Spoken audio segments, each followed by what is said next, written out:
Let's take more of your calls. We have Dorothy in Toronto. Go ahead. Thank you. Good evening. David, I'm asking about Palo Alto Networks tonight. It's been on a pretty wild ride. In light of your earlier comments about stop losses, I'm wondering if you got stopped out. And yet, technology, and in particular cybersecurity, is an area where governments and corporations need to spend. Would you buy it here? And if you held it, what would you do with it? Thank you. Okay. So security software companies did come under pressure in December of this past year. They were higher multiple stocks, so they were a little more expensive. I think that the long-term picture for security is very, very good. But I think that what's happening in the near term is many of the sectors that are benefiting in this market are sectors that are a little bit more economically sensitive. So basic materials, industrials, transports, these types of things. And technology, some parts of technology have been under pressure. I think more just because it's a source of funds. People are looking, what do I sell to move into some of these sectors that have been really, really under-owned. The problem in the near term is that, you know, if you look back now over the last 52 weeks, the stock broke down at about $168 and it's trading now at $140. I would need to see the price start to behave better relative to the market. It really hasn't rallied at all. In fact, it's sold off through this market rally. I think it's a great company. I just think it's not a good stock right now. Okay. And I would move on and look at some of the other sectors in the near term. Okay. Let's take another caller right now. Stephen, Calgary, go ahead. Thanks for taking my call. Born and raised in Calgary, so the pain is still out here in regards to the oil patch, but I think we've scraped along the bottom. I'm contemplating starting to chip away at some stocks, and one in particular stock that I've already been murdered on is in Canada. I was just wondering if I could get David's opinion on that short and long term. Thank you very much. So Steve, you know, I know it's a tough time in Calgary, and I'm sorry for that. These stocks came under pressure starting in July of 2014 with oil at $106 a barrel. The sector fell close to 70%, many stocks more than that, and, you know, culminated in sort of a climactic sell-off in February. Since then, stocks have been recovering.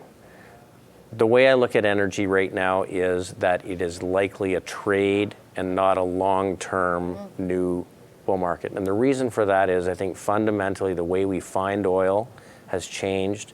And so as a result, if you have a 99.8% chance of hitting oil when you drill a hole, you probably can raise lots of capital.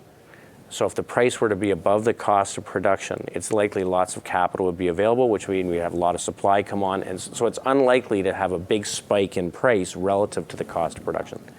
So I think there's some upside in these, but I don't think I would make these any more than a market weight against the index. Because I don't think that this is necessarily going to be a long-term rally. We have some energy exposure. We own Canadian Natural Resources. We own some Suncor.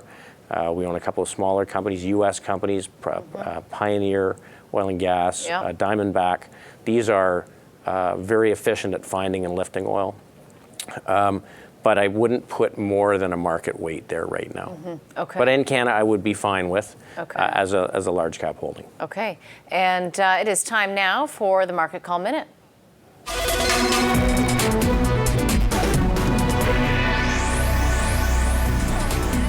All right, Rose in Toronto is asking about Intel. Buy, sell, or hold? Okay, semiconductors we like. I would prefer to own Avago, which is the old Broadcom, or NVIDIA. Intel is going to have some difficulty because of their desktop exposure. Okay, let's take a look at Terry in Orillia, Ontario on Vermilion Energy, buy, sell, or hold. Okay, Vermilion has been one of the weaker performing stocks off the bottom. I would prefer to go to something stronger like a CNQ. Okay, how aggressive do you want to be at stepping into a CNQ? You're buying a company that has a pretty good balance sheet and that will be around. Okay. Chris in Toronto is asking about Agrium. What do you do with Agrium at these levels? Grain prices are sitting near lows. Agriculture stocks are underperforming. I would avoid the group. Okay. Janie from Red Deer, Alberta on Suncor Energy.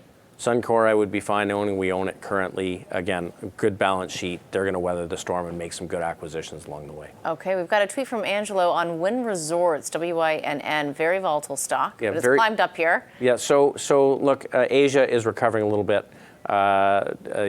U.S., Las Vegas is getting a little bit better. I like the group. I would be okay buying the stock. You like Win?